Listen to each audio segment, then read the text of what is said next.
विद्यार्थी मित्रांनो, आता आपण उद्योजकता विकासातील नवीन प्रवाह, recent trends in entrepreneurship development या भागाची सविस्तरपणे चर्चा करणार आहोत. खरं म्हणजे प्रत्येक देशाचा विकास हा त्या देशाच्या उद्योगावर, उद्योजकतेवर अवलंबून असतो. आपल्या देशामध्ये सुद्धा उद्योजकतेला अलीकडे फार मोठं प्राधान्य देण्यात आलेलं आहे. खास करून 2016 नंतर 2014 साली जेव्हा देशामध्ये सत्तांतरण झालं आणि भाजपाची किंवा मोदी राजवट सुरू झाली, तेव्हापासून स्टार्टअप इंडिया, स्टँडअप इंडिया, आत्मनिर्भर Bharat, make in India, make in Maharashtra अशा वेगवेगळ्या संकल्पना तुम्ही निश्चित ऐकल्या असतील, वाचल्यासुद्धा असतील. मित्रांनो, उद्योजकता हा भारताच्या प्रगतीतील अत्यंत महत्त्वाचा घटक ठरणार आहे. कारण startup India for a prosperous India असा नारा माननीय पंतप्रधानांनी दिलेला आहे. तुम्हाला या स्लाईडमध्ये दिसेल. हा नारा देताना तुम्ही पंतप्रधानांच्या सोबत कोण आहे पाहिलं का? पंतप्रधानांच्या उजव्या बाजूला आहेत केंद्रीय संरक्षण मंत्री निर्मला सीतारामन मॅडम आणि पंतप्रधानांच्या डाव्या बाजूला तत्कालीन अर्थमंत्री अरुण जेटली. माननीय पंतप्रधानांना माहीत आहे, अर्थ विभाग, संरक्षण विभाग, उद्योग विभाग यांच्याच माध्यमातून आपण या योजना राबवू शकतो. त्यामुळे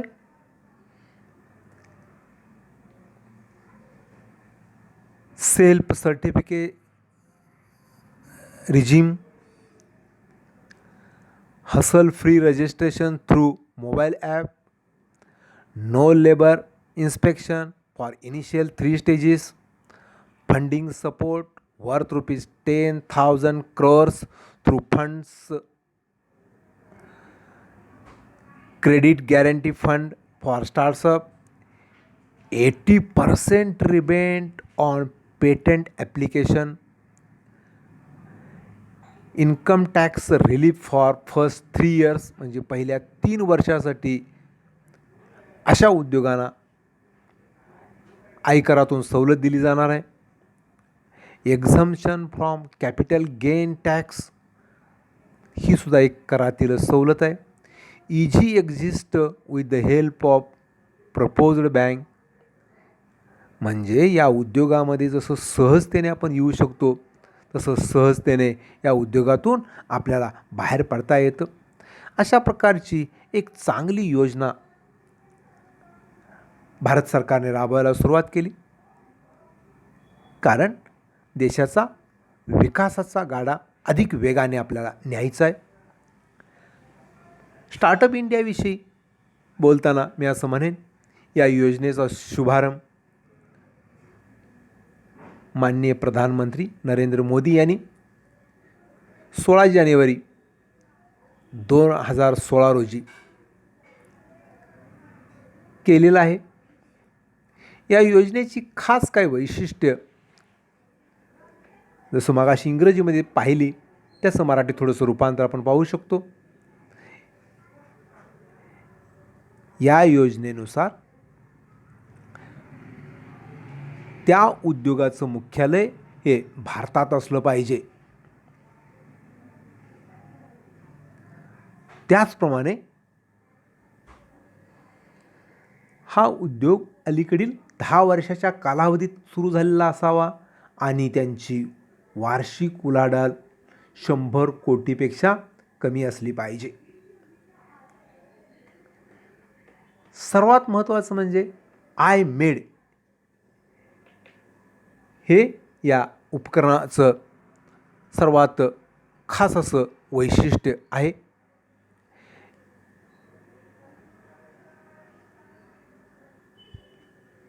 दहा लाख मोबाईल ॲप स्टार्ट उभारण्यासाठी आयमेड असा हा उपक्रम सुरू केलेला आहे. आणि सर्वात महत्त्वाचं आणि इंटरेस्टिंग म्हणजे मुद्रा बँकेची योजना. यालाच प्रधानमंत्री मुद्रा योजना असंही नाव दिलेलं आहे. गरीब, हुशार, होतकरू व्यक्तींना मोठ्या प्रमाणावर आर्थिक मदत देणं हेच या योजनेचं सर्वात मोठं उद्दिष्ट ठेवण्यात आलेलं आहे.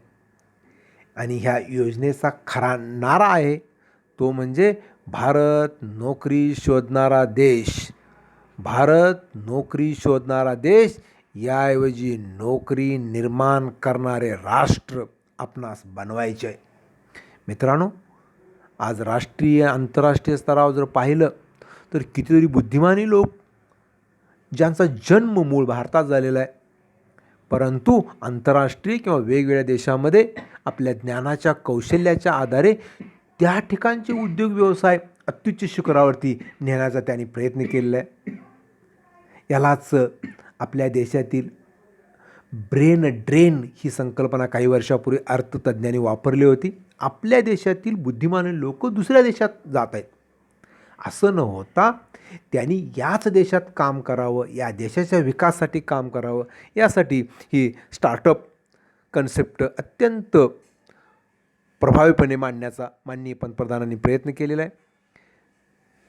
त्यानुसार या योजनेचं आणखीन एक खास वैशिष्ट्य आपण असं म्हणू शकतो, शाश्वत विकास आणि मोठ्या प्रमाणावर रोजगार निर्माण करणे. पंतप्रधानांच्या भाषणातील आवेश पाहिल्यानंतर तुमच्या लक्षात येईल की आपणाला रोजगार निर्माण करावयाचा आहे आणि तो कसा, शाश्वत स्वरूपाचा विकास त्याच्या माध्यमातून. तर ही जी स्टार्टअप इंडिया जाहीर केलेली योजना आहे ती कोणकोणत्या बाबीवरती लक्ष केंद्रित करते किंवा ह्या स्टार्टअप इंडिया योजनेची खास करून वैशिष्ट्ये काय असतील हे आपण पाहणार आहोत. त्यातला पहिला पॉईंट आहे सुलभीकरण आणि आधार, सिम्प्लिफिकेशन अँड हँड होल्डिंग्ज. यानुसार काय केलेलं आहे मित्रांनो माहिती आहे आपल्याला, स्टार्टअपची मान्यता प्रक्रिया ही अत्यंत साधी, सोपी आणि सुलभ आहे. ज्याप्रमाणे व्यवसाय स्थापन करणं सुलभ आहे त्याचप्रमाणे या व्यवसाय बंद करणं किंवा या व्यवसायातून बाहेर पडणं तेवढीच साधी सोपी प्रक्रिया सुरू केलेली आहे. नसेल तर बरेच वेळा मित्रांनो असं होतं, उद्योग स्थापन करणं ही अत्यंत किचकट आणि कॉम्प्लिकेटेड प्रोसिजर झालेली आहे. किंबहुना त्यातून बंद करणं आपण अकाउंटन्सीमध्ये शिकणार आहोतच. ॲडमिशन आणि डिझॉल्युशन. भागीदारी व्यवसायामध्ये एखाद्याला प्रवेश देणं किती सोपं आहे, परंतु तो व्यवसाय बंद करणं किंवा त्या एखाद्या पार्टनरला रिटायर करणं किती अवघड आहे हे तो टॉपिक शिकल्यानंतर आपल्याला कळेल. अगदी त्याच पद्धतीनं हे सुलभीकरण आणि आधार ही संकल्पना या स्टार्टअप योजनेचं खास वैशिष्ट्य आपल्याला म्हणावं लागेल. जसं सांगितलं मगाशी, व्यवसाय सुरू करणं अत्यंत सोपं, किंबहुना व्यवसाय बंद करणं त्याहून अधिक सोपी, अशी ही स्टार्टअप इंडियाचं खास करून मी वैशिष्ट्य म्हणेन. दुसरा पॉईंट, भांडवलाचा आधार आणि लाभ. त्याला फंडिंग, सपोर्ट अँड इन्सेंटिव्ज असं म्हणू शकतो आपण. यामध्ये काय आहे, सरकार अप्रत्यक्षपणे भांडवल देण्याच्या प्रक्रियेत भाग घेते. सरकार किंवा सरकारच्या योजनामध्ये काही अडचणी असतात, ते डायरेक्ट आपणाला कर्ज देऊ शकत नाही, भांडवल देऊ शकत नाही. पण अशा काही योजना आहेत की भांडवल हे सरकारनंच पुरवलेलं असतं, परंतु ते अप्रत्यक्ष मार्गातून जसं आपण मुद्रा बँक म्हणलं. म्हणजे अगदी थोडंसं वेगळं उदाहरण जर द्यायचं म्हणलं, केंद्र सरकार कृषी क्षेत्राला डायरेक्ट किंवा प्रत्यक्षात कर्जपुरवठा करू शकत नाही, मग ते NABARD, national bank for agriculture and rural development, या बँकेच्या माध्यमातून ते आपणास राज्य सहकारी बँका, जिल्हा सहकारी बँका, प्राथमिक सहकारी बँका, विकास बँका यांच्यामार्फत जसं कर्ज पुरवठा, भांडवल पुरवठा करतात, अगदी त्याच पद्धतीनं याही ठिकाणी सरकार आपणाला अप्रत्यक्षरित्या भांडवलाचा आधार देत असते. आणि विशेष म्हणजे आपण जो नफा मिळवत असतो त्या नफ्यामधून किंवा त्या नफ्यातून जो कर आकारला जात असतो तो करसुद्धा आकारणीत सवलत दिली जात असते. त्यानंतर आपण पुढच्या पॉईंटकडे जाणार आहोत. तो पॉईंट असा आहे, उद्योग, शैक्षणिक भागीदारी आणि उद्योग आरंभ होईपर्यंत, असा मुद्दा आहे. मुद्दा मी परत एकदा वाचेन. उद्योग, शैक्षणिक भागीदारी आणि उद्योग आरंभ होईपर्यंत काय ते पुढं आपल्याला स्पष्टीकरणात दिलेलं आहे. या उपक्रमाअंतर्गत सरकार उद्योग सुरू होण्यापूर्वीचे प्रशिक्षण प्रदान करण्यासाठी खाजगी क्षेत्राच्या मदतीने स्थापना करणे, विद्यार्थ्यासाठी नवकल्पना केंद्रित कार्यक्रम सुरू करणे. थोडक्यात काय, आता जे आत्मनिर्भरतेचा नारा दिलेला आहे त्याच्या आधारे मी तुम्हाला सांगेन, प्रशिक्षणाची फार गरज असते. आणि हे प्रशिक्षण आपणाला मान्यता प्राप्त संस्थेमार्फत जर दिलं तर ते अत्यंत प्रभावी होत असतं. अगदी त्याच्या पुढं जाऊन मी असं बोलेन, नवीन जे शैक्षणिक धोरण जाहीर केलं, 2020 एज्युकेशन पॉलिसी आपण त्याला म्हणतो, यामध्ये हाच आधार घेतलेला आहे. शालेय स्तरापासून विद्यार्थ्यांना प्रशिक्षणात्मक शिक्षण मिळावं, अशाच पद्धतीचं हे शैक्षणिक धोरण आहे. आता मित्रांनो, मूळ स्टार्टअप जी योजना सरकारनं 2016ला सुरू केली, या योजनेची काय खास अशी वैशिष्ट्ये आहेत ती आपण पाहिली. आता ही वैशिष्ट्ये निर्माण होण्यासाठी पुढील उद्दिष्टे त्यांनी ठेवलेली होती. मग भारतात स्टार्टअप आणि स्टँडअप अंतर्गत उद्योजकता विकास कार्यक्रमा यशस्वी करण्यासाठी सर्वात महत्त्वाचं उद्दिष्ट काय होतं, तर 10,000 कोटी स्टार्टअप निधी निर्माण केला जाणार आहे सरकारमार्फत. मित्रांनो, मी रक्कम परत एकदा वाचतो, 10,000 कोटी, 1 कोटी नव्हे, 1,000 कोटी नव्हे, 10,000 कोटी, म्हणजे किती मोठा निधी सरकारमार्फत निर्माण होईल याची तुम्ही कल्पना करू शकता. पुढचा मुद्दा आहे पेटंट नोंदणी शुल्कात कपात. बरेच वेळा नवीन किंवा होतकरू तरुण उद्योजक नोंदणी करण्यासाठी प्रचंड खर्च येतो, प्रचंड कागदपत्रांची गरज असते, आवश्यकता असते. म्हणून उद्योग सुरू करण्याच्या ऐवजी नोकरी करणाऱ्याला प्राधान्य देतात. परंतु या स्टार्टअपमार्फत काय केलेलं आहे, जे नोंदणीचं शुल्क आकारलं जातं त्यातसुद्धा सवलत दिलेली आहे. अकाउंटन्सीमध्ये आपण किंवा डिझॉल्युशन या टॉपिकमध्ये इन्सॉल्वन्सी हा टॉपिक पाहिलेला आहे, दिवाळखोरी. त्या कायद्यामध्ये बदल केलेला आहे आणि त्यानुसारसुद्धा अनेक नवउद्योजकांना सवलती द्यायचा शासनानं प्रयत्न केलेला आहे.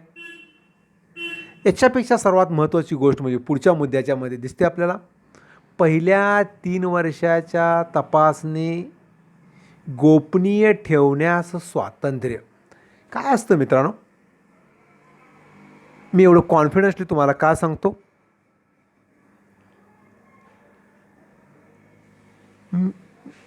कॉलेजला असताना मी एका सहकारी सूतगिरणीच्या स्थापनेच्या कामात सहभागी होतो.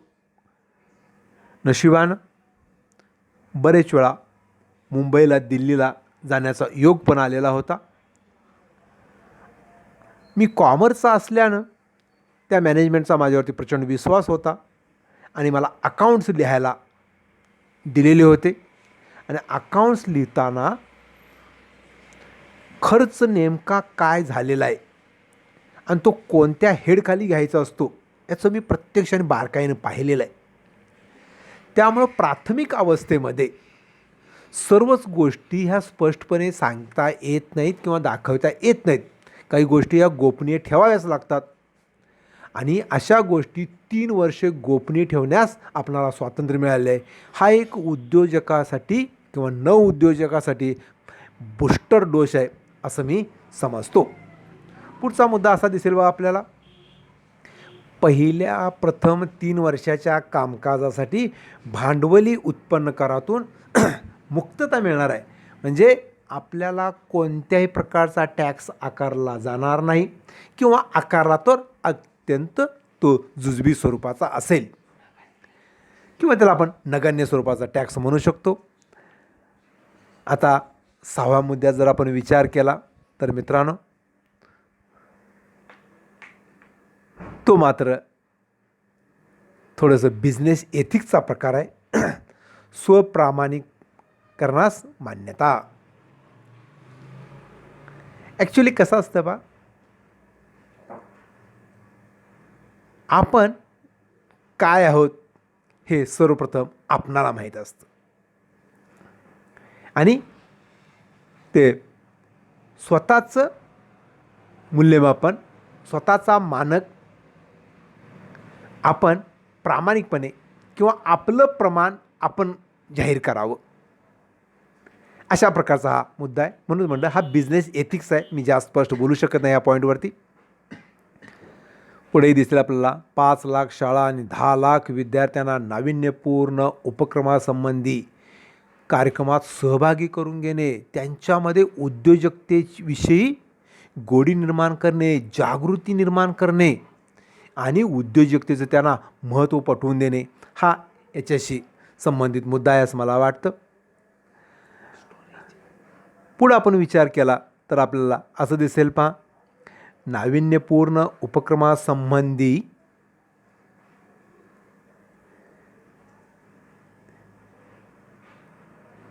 ज्या 5 लाख शाळा किंवा 10 लाख विद्यार्थी आपण सहभागी करून घेणार आहोत, त्यासाठी देशातील उद्योजकतेला प्रोत्साहन देणं अत्यंत महत्त्वाचं आहे. याच्या पुढं जाऊन पाहिलं तर आपल्याला असं दिसतं, भारतामध्ये स्टार्टअप हब निर्माण करणे किंवा त्याला प्रोत्साहन देणे